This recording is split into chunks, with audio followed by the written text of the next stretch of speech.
Drincam était en fait le week-end dernier avec la 12e édition de la Route des Fours à Pain, véritable fête du village qui rayonne bien au-delà des frontières du village. La Route des Fours à Pain rassemble le temps d'un week-end ceux qui aiment le pain cuit à l'ancienne sur l'île de Braise. C'est l'occasion de se retrouver au village tous ensemble pour faire une fête. Et traditionnellement, la fête commence le samedi après-midi avec la fabrication de la pâte à pain par des enfants et des habitants du village sous l'œil de boulangers professionnels passionnés par leur métier.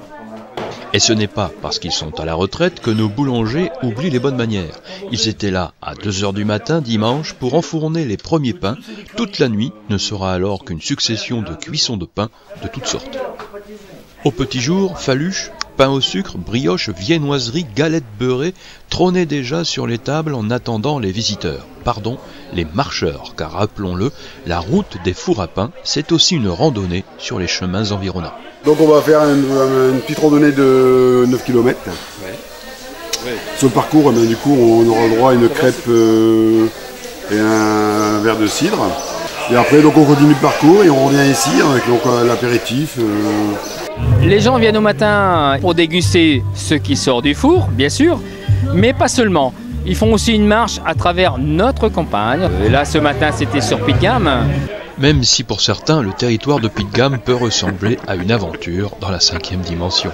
Donc, par rapport aux autres années, on a le moulin de Pitgam avec la crêpe, mais là, apparemment, ils ont changé le...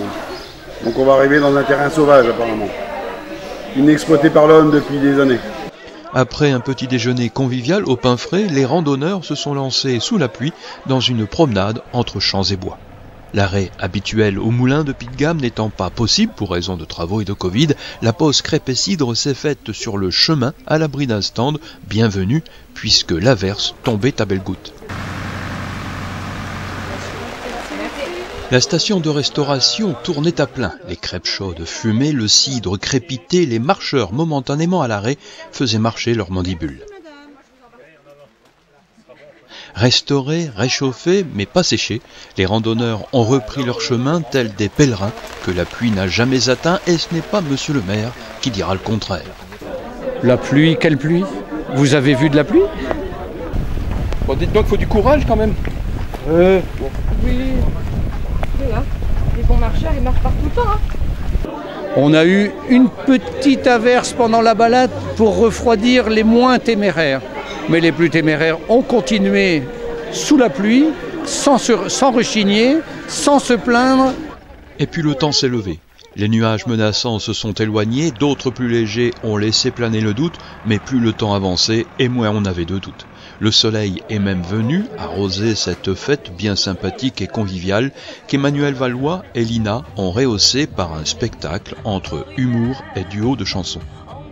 Cette 12e édition de la Route des Fours à Pain de Drincam a probablement été réussie. De la pluie le matin juste pour agacer, un temps incertain le midi pour opportunément ne pas remettre en cause la partie barbecue, puis finalement du soleil pour assister au spectacle en duo d'Emmanuel Valois et de Lina. Patrick Thor, le maire de Drincam, a son idée sur la question. À Drincam, tout est possible. Tout est possible.